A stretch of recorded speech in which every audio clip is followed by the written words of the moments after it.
মসজিদ খুঁড়ে মন্দির আবিষ্কারের ধারাবাহিকতায় আপাতত খানিকটা ছেদ পড়ল ঠিকই, কিন্তু বরাবরের মতো এই বিতর্কের নিষ্পত্তি হতে আরও সময় লাগবে।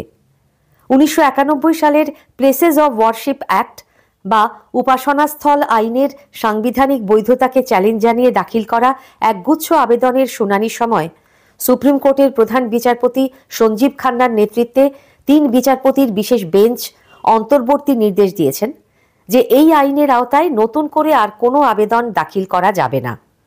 পরবর্তী শুনানির আগে কাশীতে জ্ঞানবাপী, মথুরায় শাহী ঈদগাহ, সম্ভালে শাহী জামা মসজিদের মতো বিভিন্ন মামলায় জরিপ সহ কার্যকর কোনো অন্তর্বর্তী আদেশ বা চূড়ান্ত রায় দিতে পারবে না কোনো আদালত।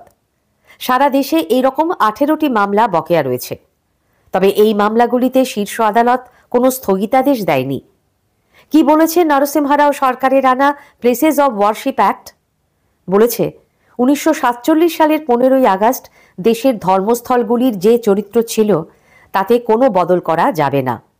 প্রাচীন স্মারক বা পুরাতাত্ত্বিক স্থান হিসেবে সংরক্ষিত জায়গা হলেও তার চরিত্র অপরিবর্তনীয়, অর্থাৎ স্থানটি মসজিদ হিসেবে ব্যবহৃত হয়ে এলে তাকে মন্দির করা যাবে না। অযোধ্যায় বাবরি মসজিদ রাম জন্মভূমি বিতর্ক এবং রাম মন্দির আন্দোলনকে কেন্দ্র করে উত্তপ্ত পটভূমিতে দেশে সাম্প্রদায়িক সম্প্রীতির পরিবেশ অক্ষুণ্ণ রাখার লক্ষ্যে এই উপাসনাস্থল আইনটি বলবৎ করা হয়। তবে স্বাধীনতার আগে থেকে অযোধ্যা মামলা চলায় এই মামলাটিকে এর আওতার বাইরে রাখা হয়েছিল। 2019-এ অযোধ্যা মামলার রায় দেবার সময় সুপ্রিম কোর্টের 5 বিচারপতির বেঞ্চ পরিষ্কার বলেছিলেন, শুধু এই একটি মামলার ক্ষেত্রেই প্লেসেস অব ওয়ারশিপ অ্যাক্ট প্রযোজ্য নয়, কিন্তু দেশের ধর্মনিরপেক্ষতার স্বার্থে আইনটি জরুরি। অতীতের কোনো ভুল বর্তমানে দাঁড়িয়ে শোধরানো যায় না, এই মন্তব্য করেছিলেন বেঞ্চ।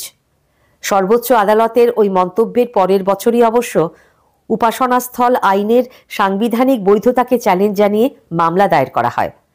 2021-এর মার্চে এ সম্পর্কে কেন্দ্রীয় সরকারকে পাল্টা হলফনামা দিতে বলে supreme court.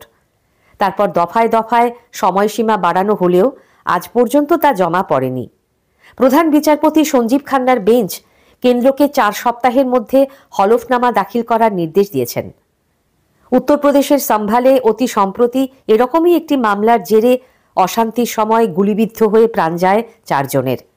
Places of warship act বহাল থাকা সত্ত্বেও সম্ভালে শাহী জামা মসজিদে হরিহর মন্দিরের অস্তিত্ব খুঁজতে সার্ভের অনুমতি স্থানীয় আদালত অপরপক্ষের উপস্থিতি ছাড়াই কি করে দিল, এই প্রশ্নের জবাব মেলেনি। জ্ঞানবাপী মামলা সুপ্রিম কোর্ট জেলা আদালতে ফেরত পাঠালেও শুনানির সময় বিচারপতি DY চন্দ্রচূড় বলেছিলেন, মসজিদের সমীক্ষা করার অর্থ তার চরিত্র বদল নয়। অনেকেই মনে করেন বিচারপতি চন্দ্রচূড়ের এই মৌখিক পর্যবেক্ষণ প্যান্ডোরার বাক্স খুলে দিয়েছিল, কারণ তারপরই মসজিদ বা দরগায় মন্দিরের অস্তিত্ব দাবি করে মামলার হিড়িক পড়ে যায়। এখন প্রশ্ন হলো, প্রধান বিচারপতি খান্নার অন্তর্বর্তী নির্দেশে তাতে আপাতত বিরতি হলেও মন্দির মসজিদ বিতর্ক বন্ধ হবে কি?